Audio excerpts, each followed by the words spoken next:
Welcome to today's lesson. In this video, we will learn about the cardiac muscle, which is an essential component of the cardiovascular system, responsible for the rhythmic contractions that pump blood throughout the body. The cardiac muscle or myocardium is a specialized involuntary striated muscle found only in the heart.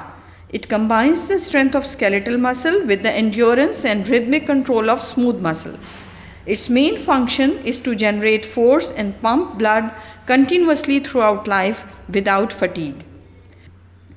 Cardiac muscle cells work as a syncytium, meaning they act as one coordinated unit to ensure effective heart contractions.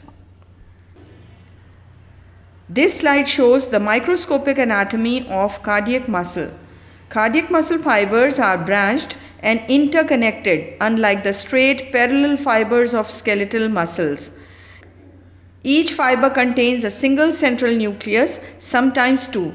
The cells are rich in mitochondria, which provide the energy needed for continuous contraction. The fibers are striated due to alternating actin and myosin filaments similar to skeletal muscle.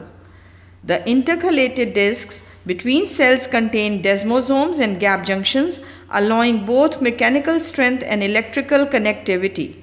These structures enable the heart to contract as a unit and resist the mechanical stress of continuous beating. The intercalated discs play an important role in the syncytial function of the cardiac muscle fibers with the help of these special features.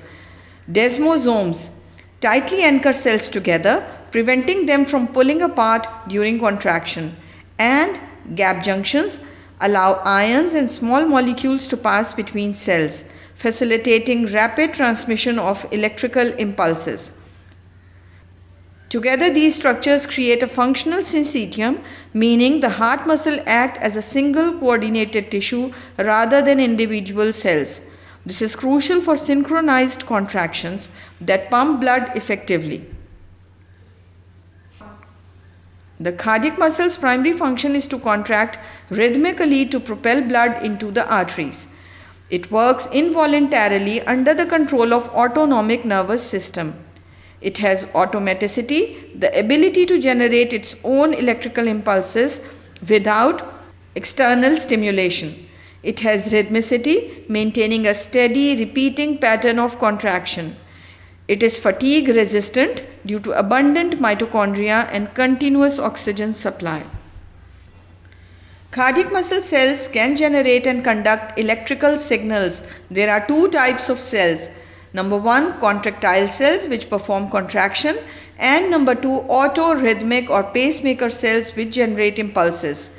These cells show excitability, that is, ability to respond to stimulus by generating an action potential, conductivity, that is, ability to transmit the impulse from one cell to another through gap junctions, automaticity, which is ability of certain cells like those in the SA node to spontaneously depolarize, contractility in response to an electrical impulse.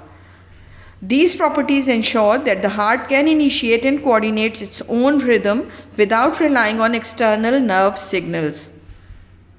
This slide explains the phases of cardiac muscle action potential, often illustrated as a waveform. Number one, depolarization, in which sodium channels open, causing rapid sodium influx and a sharp rise in voltage. Number two, plateau occurs when calcium channels open, maintaining depolarization and allowing calcium influx. This keeps the muscle contracted longer.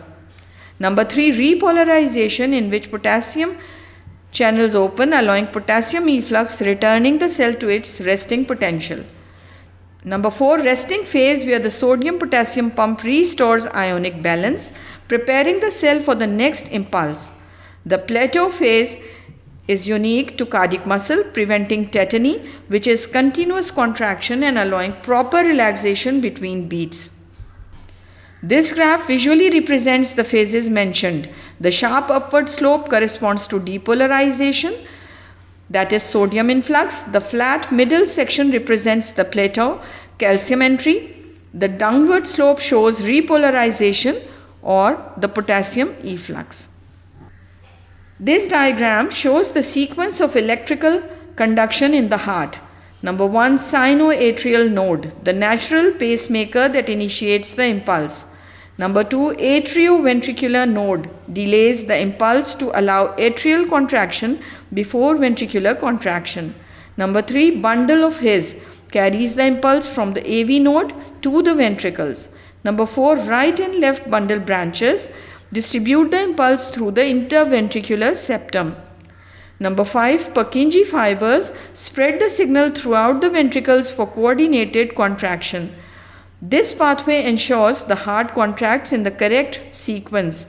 Atria first, then ventricles for efficient blood flow.